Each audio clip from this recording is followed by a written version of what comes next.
ಎಲ್ಲ ರಾಯರ ಭಕ್ತರಿಗೂ ಸಹ ನನ್ನ ನಮಸ್ಕಾರ. ಇಂದಿನ ವಿಡಿಯೋನಲ್ಲಿ ರಾಯರ ನಾಮಲೇಖನ ಬರೆಯೋದಕ್ಕೆ ಸಂಬಂಧಪಟ್ಟಂತೆ ನಿಮಗೊಂದಷ್ಟು ಮಾಹಿತಿ ಸಿಗುತ್ತೆ.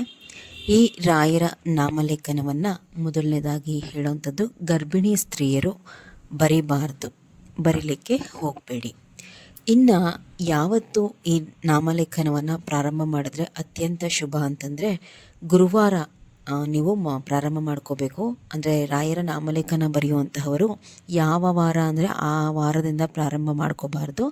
ರಾಯರ ಯಾವುದೇ ವ್ರತ ಅಥವಾ ಈ ರೀತಿ ವಿಶಿಷ್ಟ ಅನುಷ್ಠಾನಗಳು ಗುರುವಾರದಂದು ಪ್ರಾರಂಭ ಮಾಡಿಕೊಂಡ್ರೆ ನಿಮಗೆ ಶುಭ. ಹಾಗಾಗಿ ಗುರುವಾರನೇ ಪ್ರಾರಂಭ ಮಾಡಬೇಕು ರಾಯರ ನಾಮಲೇಖನ ಪ್ರಾರಂಭ ಮಾಡುವಂಥದ್ದು. ಅದರಲ್ಲೂ ಗುರುವಾರ ಪುಷ್ಯ ನಕ್ಷತ್ರ ಹತ್ತಿರದಲ್ಲಿ ಅಂತಂದರೆ, ಈಗ ನೀವು ಮನಸ್ಸಿನಲ್ಲಿ ಅನ್ಕೊತಾ ಇರ್ತೀರ ರಾಯರ ನಾಮಲೇಖನ ಬರಿಬೇಕು ಅಂತಂದು, ಹತ್ತಿರದಲ್ಲಿ ನೋಡ್ಕೊಳ್ಳಿ. ಪುಷ್ಯ ನಕ್ಷತ್ರ ಬರುವಂತಹ ಗುರುವಾರ ಇದ್ದರೆ ಆ ಗುರುವಾರದಿಂದನೇ ಪ್ರಾರಂಭ ಮಾಡ್ಕೊಳ್ಳಿ. ಅಂದಿನ ದಿನ ಅಂದರೆ ಪುಷ್ಯ ನಕ್ಷತ್ರ ಯೋಗ ಇರುವಂತಹ ಗುರುವಾರದಿಂದ ನೀವು ಪ್ರಾರಂಭ ಮಾಡಿಕೊಂಡ್ರೆ ನೀವು ಮನಸ್ಸಿನಲ್ಲಿ ಏನು ಸಂಕಲ್ಪ ಮಾಡ್ಕೊಂಡಿರ್ತೀರಲ್ವಾ ಅದು ಅತ್ಯಂತ ಬಹಳ ಬೇಗ ಈಡೇರುತ್ತೆ. ಇಲ್ಲ ಅಂತಂದ್ರೂ ತೊಂದರೆ ಇಲ್ಲ. ಅಂದರೆ ಈ ಯೋಗ ಹತ್ತಿರದಲ್ಲಿ ಇಲ್ಲ ಅಂತಂದರೆ ತೊಂದರೆ ಇಲ್ಲ. ನೀವು ಒಂದು ಗುರುವಾರದಿಂದ ಪ್ರಾರಂಭ ಮಾಡಿಕೊಂಡು ನೀವು ಬರ್ಕೊತ ಹೋಗ್ಬೋದು. ನೀವು ಮೊದಲನೇ ಗುರುವಾರ ಸಂಕಲ್ಪ ಮಾಡ್ಕೋಬೇಕು. ಅಂತಂದರೆ ಎಷ್ಟು ಸಾರ್ತಿ ನೀವು ಈ ರಾಯರ ನಾಮವನ್ನು ಬರೀತೀರಾ ಅನ್ನೋವಂಥದ್ದನ್ನು ಸಂಕಲ್ಪ ಮಾಡ್ಕೋಬೇಕಾಗತ್ತೆ. ಗುರುವಾರ ಯಥಾ ಪ್ರಕಾರ ರಾಯರ ಪೂಜೆಯನ್ನು ನೀವು ಮುಗಿಸ್ಕೊಂಡು ರಾಯರ ಎದುರಿಗೆ ತುಪ್ಪದ ದೀಪವನ್ನು ಹಚ್ಚಿದ ನಂತರ ನಿಮ್ಮ ಯಾವ ಕಷ್ಟ ಕಳೆಯೋದಕ್ಕೋಸ್ಕರ ನೀವು ಈ ರಾಯರ ನಾಮಲೇಖನವನ್ನು ಬರಿತಾ ಇದ್ದೀರಾ ಅನ್ನೋಂಥದ್ದನ್ನು ರಾಯರ ಎದುರುಗಡೆ ಹೇಳ್ಕೋಬೇಕು. ಇದನ್ನೇ ನಾವು ಸಂಕಲ್ಪ ಅಂತ ಹೇಳೋದು. ಮಂತ್ರಾಲಯದಲ್ಲಿ ರಾಯರ ನಾಮಲೇಖನ ಪುಸ್ತಕ ದೊರೆಯುತ್ತೆ. ಅದನ್ನು ತೆಗೆದುಕೊಂಡು ಬಂದಾದರೂ ಬರಿಬೋದು. ಇಲ್ಲ ಅಂತಂದರೆ ತೊಂದರೆ ಇಲ್ಲ. ನೀವು ಯಾವ ಪುಸ್ತಕ ಎಲ್ಲಿಂದ ತೋರಿಸೋದು, ಅಲ್ಲಿಂದ ತರಿಸೋದಾ, ಇಲ್ಲಿಂದ ತರಿಸೋದಾ, ನಮಗೆ ಪುಸ್ತಕ ದೊರೀತಾ ಇಲ್ಲ, ಇದೆಲ್ಲ ತಲೆನೋವೇ ಬೇಡ. ನಿಮಗೆ ಬುಕ್ಕು ತರಿಸ್ಕೊಳ್ಲಿಕ್ಕಾಗಲಿಲ್ಲ ಅಂತಂದರೆ ಅಂಗಡಿನಲ್ಲಿ ಮಾಮೂಲಿಯಾಗಿ ಮಕ್ಕಳು ಬರಿತಿರಲ್ವ ಪುಸ್ತಕಗಳು, ಅಂದರೆ ವೈಟ್ ಪೇಜಸ್ ಇರುವಂತಹ ಬುಕ್ಕಲ್ಲಿ ಬರಿಬೇಕು. ತರಿಸ್ಕೊಳ್ಳೋ ಅಂಥದ್ದಾದರೆ ಸಾಲಿದ್ರೂ ತೊಂದರೆ ಇಲ್ಲ. ಅಂತಂದರೆ ಏನೋ ಈಗ ಆರ್ಡ್ರ್ ಮಾಡ್ಕೊತೀರಾ ಆನ್ಲೈನಲ್ಲಿ ಅಥವಾ ಮಂತ್ರಾಲಯದಿಂದ ತರ್ತೀರಾ ಅನ್ನೋಂಥದ್ದಾದರೆ ಅದರಲ್ಲಿ ಲೈನ್ಸ್ ಇರುತ್ತೆ, ತೊಂದರೆ ಇಲ್ಲ. ಆದರೆ ನೀವು ತಗೊಂಡು ಬರೆಯುವಂತಹದ್ದಾದರೆ ವೈಟ್ ಪೇಜಸ್ ಇರುವಂತಹ ಬುಕ್ಕಲ್ಲಿ ಬರೀರಿ, ಇದೇ ಶ್ರೇಷ್ಠ. ನೀವು ಮತ್ತೆ ಲೈನ್ ಹಾಕಲಿಕ್ಕೆ ಹೋಗಬೇಡಿ. ಎಷ್ಟು ಸರ್ತಿ ಬರಿಬಹುದು ರಾಯರ ನಾಮಲೇಖನವನ್ನು ಅಂತಂದರೆ 101 ಇಲ್ಲ 501 ಇಲ್ಲ ಅಂತಂದರೆ 1001 ಬಾರಿ ಬರೆಯುವಂತಹ ಸಂಕಲ್ಪವನ್ನು ಮಾಡ್ಕೊಳ್ಳಿ. ಸಂಕಲ್ಪ ಮಾಡ್ಕೊಳ್ಳುವಾಗ ಯಾವ ರೀತಿ ನೀವು ಇದನ್ನು ಬರಿತೀರಾ ಅನ್ನೋಂತಹದ್ದನ್ನು ಸ್ಪಷ್ಟವಾಗಿ ಹೇಳ್ಕೋಬೇಕು. ಅಂತಂದರೆ ಈಗ ಒಂದು ಗುರುವಾರ ಪ್ರಾರಂಭ ಮಾಡ್ತೀರಾ, ಎಷ್ಟು ಸರ್ತಿ ಸಂಕಲ್ಪ ಮಾಡ್ಕೋತೀರಲ್ವ, ಈಗ ಒಂದು 501 1001 ಈ ಗುರುವಾರ ಪ್ರಾರಂಭ ಮಾಡಿ ಪ್ರತಿದಿನ ಬರೆದು ನೆಕ್ಸ್ಟ್ ಬರುವಂತಹ ಗುರುವಾರದೊಳಗಡೆ ಮುಗಿಸ್ತೀರಾ. ಇಲ್ಲ ಅಂತಂದರೆ ಗುರುವಾರ ಒಂದಿಷ್ಟು ಗುರುವಾರ, ಈಗ ಒಂದು 5 ಗುರುವಾರನೋ ಇಲ್ಲಾಂದರೆ ಒಂದು 7 ಗುರುವಾರ ಬರೆದು 501 ಇಲ್ಲ 1001 ಬಾರಿ ಬರೀತೀರಾ ಅನ್ನೋಂಥದ್ದನ್ನು ನೀವು ಸ್ಪಷ್ಟವಾಗಿ ಮೊದಲನೇ ಗುರುವಾರ ನಾಮಲೇಖನ ಪ್ರಾರಂಭ ಮಾಡ್ತೀರಲ್ವ ಅವತ್ತು ರಾಯರ ಎದುರುಗಡೆ ಹೇಳ್ಕೋಬೇಕು. ಸಂಕಲ್ಪ ಮಾಡಿಕೊಂಡು ಅದರಂತೆಯೇ ಬರಿಬೇಕು. ಅಂದರೆ ನೀವು ಯಾವ ರೀತಿ ಸಂಕಲ್ಪ ಮಾಡ್ಕೋತೀರಲ್ವ, ಅಂದರೆ 5 ಗುರುವಾರ ಬರೆದು ಮುಗಿಸ್ತಿರೋ ಇಲ್ಲ ಒಂದು ಗುರುವಾರ ಪ್ರಾರಂಭ ಮಾಡಿ ಪ್ರತಿನಿತ್ಯ ಬರೆದು ನೀವು ಅಂದ್ಕೊಂಡಿರೋ ಅಷ್ಟು ಬಾರಿ ಬರೆದು ಮುಗಿಸ್ತಿರೋ ಯಾವ ರೀತಿ ಸಂಕಲ್ಪ ಮಾಡ್ಕೊಳ್ತೀರಾ ಅದೇ ರೀತಿ ಬರಿಬೇಕು.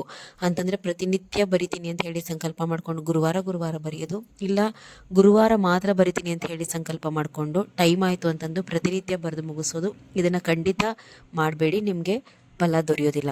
ಈ ರಾಯರ ನಾಮಲೇಖನ ಬರೆಯುವಂತಹದ್ದು ರಾಯರಿಗೆ ಸಂಬಂಧಪಟ್ಟಂತಹ ಒಂದು ವ್ರತದ ಥರ.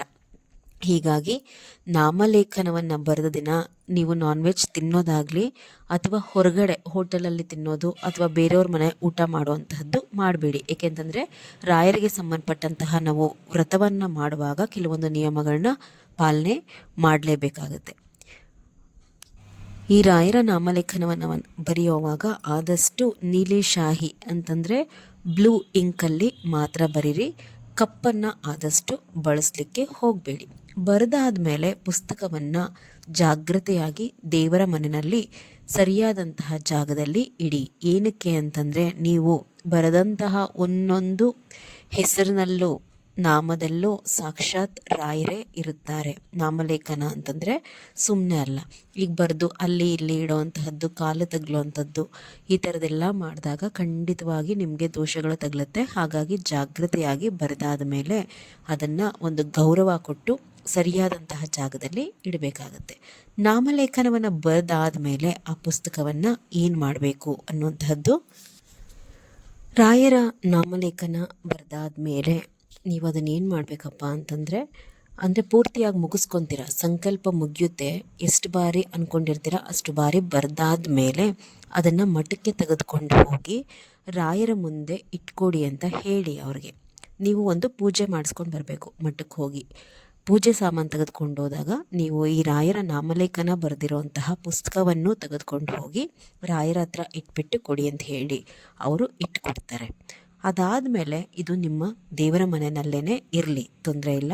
ಮುಂದೆ ನೀವು ಮಂತ್ರಾಲಯಕ್ಕೆ ಹೋಗ್ತಿರಲ್ವ, ಅಲ್ಲಿ ಹೋದಾಗ ತುಂಗಾ ನದಿ ನೀರಿಗೆ ಸ್ವಲ್ಪ ಒಂಚೂರು ಮುಂದೆ ಹೋಗಿ ಕೈ ಕಾಲು ತಗಲದೇ ಇರುವಂತಹ ರೀತಿಯಲ್ಲಿ, ಅಂದರೆ ಬೇರೆಯವರಿಗೆ ಕಾಲಿಗೆಲ್ಲ ಪುಸ್ತಕ ತಗಲ್ದಿರುವಂತಹ ರೀತಿಯಲ್ಲಿ ನದಿ ನೀರಿಗೆ ಅದನ್ನು ಅಲ್ಲೇ ಸಿಗುವಂತಹ ದೀಪದ ಜೊತೆ, ನದಿಯ ದಡದಲ್ಲಿ ದೀಪವನ್ನು ಮಾರ್ತಾ ಆ ದೀಪವನ್ನು ಹಚ್ಚಿ ಮೊದಲು ನದಿಯ ನೀರಿಗೆ ಬಿಟ್ಬಿಟ್ಟು ಆಮೇಲೆ ಈ ರಾಯರ ನಾಮಲೇಖನದ ಪುಸ್ತಕವನ್ನು ಆ ನದಿಯ ನೀರಿಗೆ ಬಿಟ್ಟುಬಿಡಿ. ಇದೇ ಸರ್ವತ್ರ ಶ್ರೇಷ್ಠ.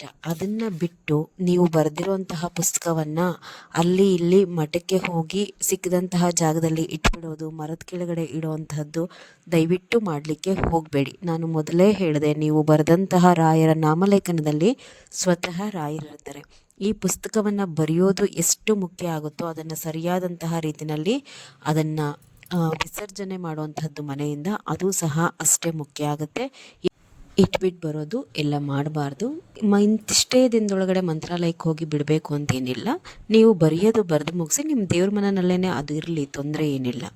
ನೀವು ಮಂತ್ರಾಲಯಕ್ಕೆ ಹೋದಾಗೇ ಅದನ್ನು ನಾನು ಹೇಳಿದ್ನಲ್ವ, ಆ ರೀತಿ ದೀಪಗಳನ್ನ ಬಿಟ್ಬಿಟ್ಟು ನಾಮಲೇಖನದ ಪುಸ್ತಕವನ್ನು ಬರೆದು ರಾಯರ ದರ್ಶನವನ್ನು ಮಾಡ್ಕೊಂಡು ಬನ್ನಿ. ರಾಯರ ನಾಮಲೇಖನವನ್ನು ಬರೆದಾಗ ನಾನು ಇದೇ ರೀತಿಯೇ ಪಾಲನೆ ಮಾಡುವಂತಹದ್ದು. ಇದನ್ನು ಪಾಲಿಸಿ, ಒಳ್ಳೆಯದಾಗುತ್ತೆ. ನಮಸ್ಕಾರ.